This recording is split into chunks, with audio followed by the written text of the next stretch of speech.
Ingabo za Repubulika ya Demokarasi ya Kongo zafashe umwanzuro wo kwimuka ziva mu birindiro byazo muri Masisi ziragenda. Abatandukanye bibwira yuko uku kugenda kwaba ari ugutsindwa. Bihagaze gute? M23 yamaze kuvumbura ibanga rikomeye ndetse n'ikintu gikomeje gusunika aba basirikare ba Repubulika ya Demokarasi ya Kongo n'abambari babo ngo bave muri ibi birindiro. Bamwe baragira bati M23 yaba yigaruriye utu duce n'ubundi FARDC yavuyemo, ariko ntago ari byo, ahubwo ni strategie militaire n'ubundi ino FARDC iri gufatanya na Wazalendo ndetse na FDNB barimo bakoresha kugira ngo bajijishe M23, ariko kuri ubu yamaze kuba yabitahura. Ese ibingibi bikomeza kumvikana muri Kigwe nyuma yuko habereye imirwano ikomeye cyane gwa ku itariki ya 12 z'ukwa karindwi. Uyu munsi hahindutse iki cyamaze gutera abasirikare ba Repubulika ya Demokarasi ya Kongo gutekereza gukora ibi bikorwa? Ibingibi tujye kuza tubirambura ndetse tubigarukaho muri aya makuru. Nyabuneka niba bwa mbere dusuye, reba hano munsi handitse ijambo like, udukandire like, urasikomeje kuzahorana natwe, ariko kandi uramashima kuzahora uri nimero ya mbere mu kuzajya ubona ibiganiro n'amakuru tudahema gutega no kugezaho umunsi ku munsi.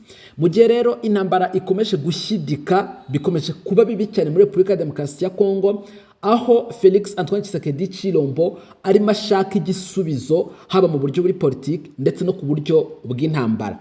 Abantu batandukanye bibwiye yuko kuba FARDC yagiye igata ibirindiro byayo, noneho yamara guta ibirindiro ikagenda ikambuka ikajya mu bindi bice, igata imirongo yose y'imbere y'urugamba irimo nka Kigwe ndetse na Maremo. Abantu batandukanye by'umwihariko abadasobanukiye iby'urugamba batekereje yuko M23 yaba yigaruriye ibyo bice, ariko M23 ntishobora gukora iryo kosa ryo kujya mu bice umwanzi yabatezemo, kubera yuko iyi ni strategie militaire ndetse ikaba yakozwe ku ruhande rwa FARDC, ikaba isanzwe izwi nka repris stratégique. Iyi ngiyi ikaba ikoreshwa n'abasirikare bagendereye kujijisha uwo bahanganye kugira ngo yinjire aho bari bari, noneho bamusiringe. Ibi rero kuba ko M23 isanzwe imenyereye ibya sealing kandi yagiye ibikora mu bice bitandukanye, ntabwo ishobora kongera gukora ikosa cyangwa se kwemerera abasirikare bayo ko bashobora kwinjira mu maboko y'umwanzi bahanganye biturutse kuri strategie militaire n'ubundi FARDC iri gukora. Wakwibaza ngo kubera iki iyi FARDC noneho yafashe uyu mwanzuro wo gutangira gukora ibi bikorwa byo kujijisha M23 kugira ngo iyibeshyabeshye, nimara kuyibeshyabeshya no M23 ize kwisanga amaze kwinjira n'ubundi muri ibi bibazo.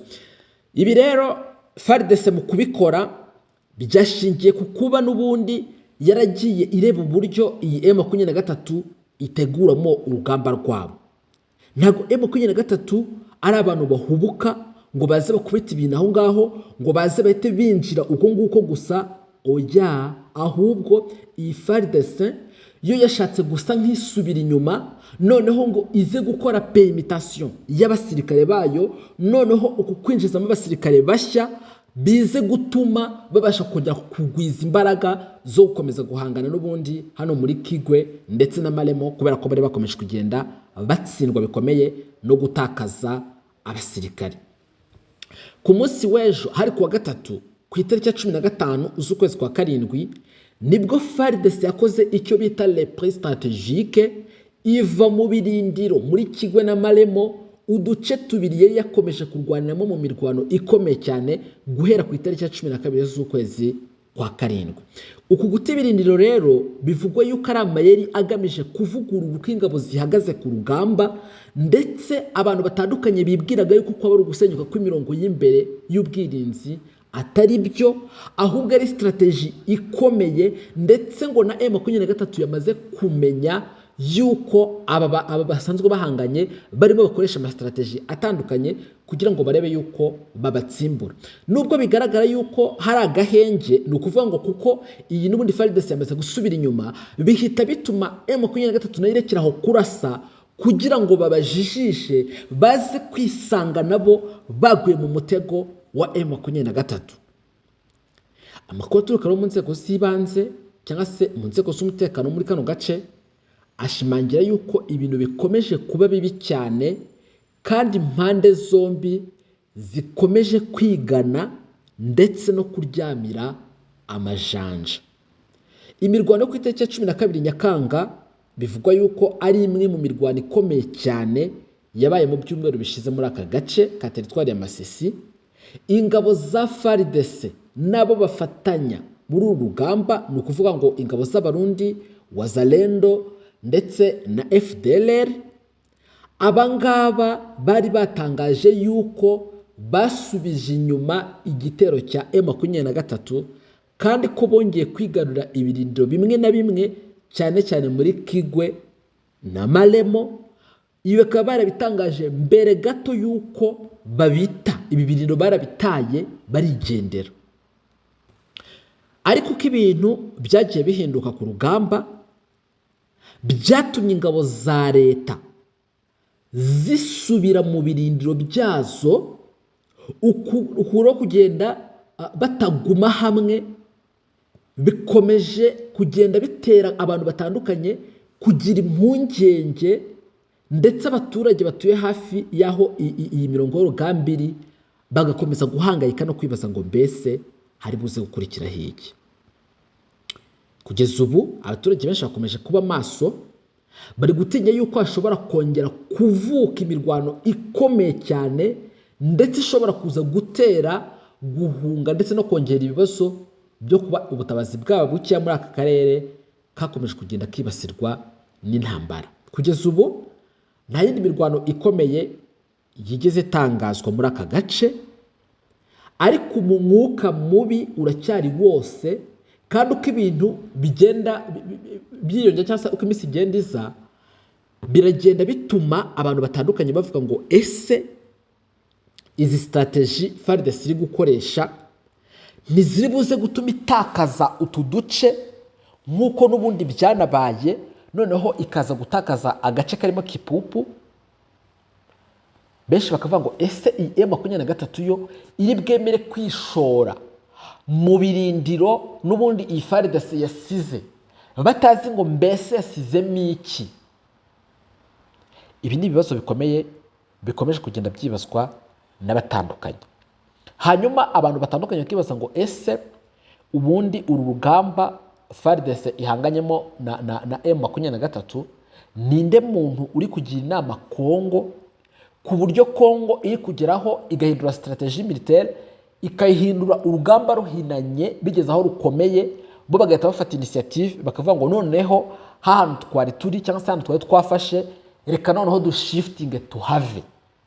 Amakuru aravuga ko hari ubutumwa bukomeye buri guturuka ku baterankunga cyangwa se ku basirikare bari kuza gutanga amabwiriza, especially abacanshuro b'abanya El Salvador, kwa ko bazanye kugira ngo bashyigikire cyangwa se bafashe coalition ya FARDC.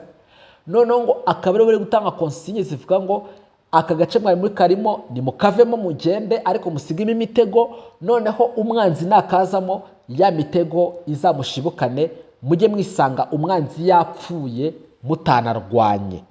Ese M23 yo ntagiza kuba ifite abantu bategura ibisasu cyangwa se inzobere mu by'intambara bo kuza kwanariza ngo bavuga ngo ese kubera iki iyi FARDC iri kuva mu bice kandi iri kubona yuko twari twayisumbirije cyangwa se twari twayegereye cyane, ibyaganishaga ku kuba twayifata. Abantu batandukanye bakavuga ngo ibi byose nibikomeje guhinduka ikibazo gikomeye, abantu benshi bakomeza kwibaza ndetse bakanavuga ngo amaherezo azaba yayo.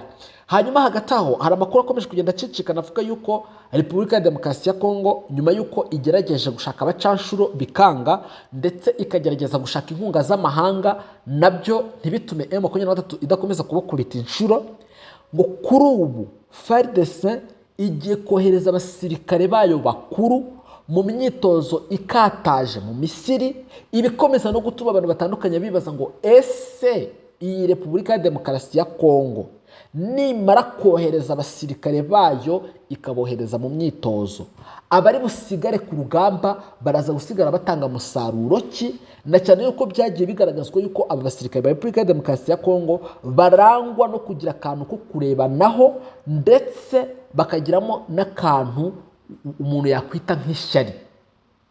Ibi bikomeza kwibazwa ndetse bikaba byaraje nyuma y'uko minisitiri w'intebe wungirije akaba na minisitiri w'ingabo za Repubulika ya Demokarasi ya Kongo yitwa Guy Kabombo muri iki cyumweru yasuye ishuri rikuru rya gisirikare ryo mu Misiri rigezweho mu rwego rwo kugira ngo agire icyo yiga ku buryo bwo gutegura no gutoza abasirikare.